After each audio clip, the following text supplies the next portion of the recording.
Jerry Lynn, and today I'll be teaching you about ultrasound. For today's use, the diagnosis will be of a 24-year-old female with anterior tibialis tendinitis from 3 days ago running 1.5 miles.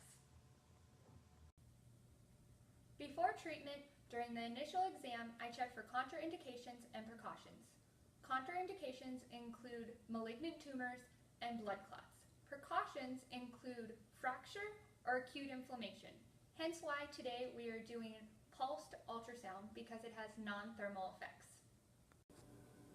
All of the parameters for this ultrasound session are based on the fact that the tibialis anterior is superficial and near a bone. Select ultrasound and the applicator that you would like to use. We are going to be using 3.3 megahertz, and always make sure that you're using watts per centimeter squared.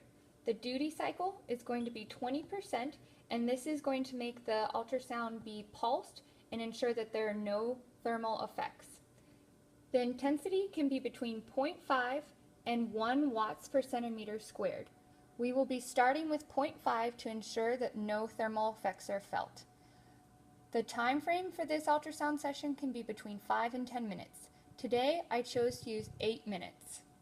Before starting the treatment, I will first conduct a sensation test to ensure that the patient can inform me if she feels any thermal effects. So, can you feel this? Yes. Can you feel this? No. Can you feel this? Yes. Can you feel this? No. Can you feel this? Yes. Good. So now I'm aware that the patient has intact sensation. Next, to find the exact area of pain, I will know my insertion and origin of the anterior tibialis, as well as asking the patient to actively dorsiflex and find the exact area.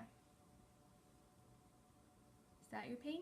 Yes. Okay, so I will mark the area of treatment by using a landmark on the body like a freckle.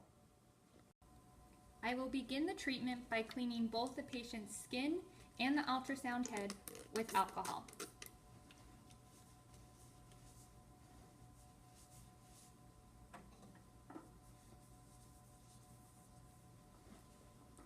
Next, I will apply the ultrasound gel to the ultrasound head, making sure not to touch the bottle to the ultrasound head. I will rub in the gel to the treatment area so I know where to be working for the next 8 minutes. I want to ensure that I am continuously going in circular motions to not create thermal effects. Once I have this area created, I can then press start. Throughout the treatment, you want to make sure that the ultrasound head does not leave the patient's skin, otherwise the ultrasound crystals could be broken. Throughout treatment, check in with the patient to ensure that no thermal effects are being had. Do you feel this? No heat. No heat. Good.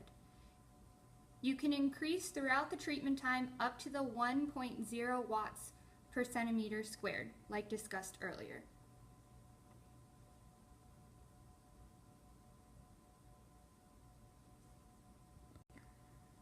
Now that the treatment is done, I can clean the patient as well as the ultrasound head of the gel. Make sure to clean the ultrasound with alcohol before placing it back with the machine.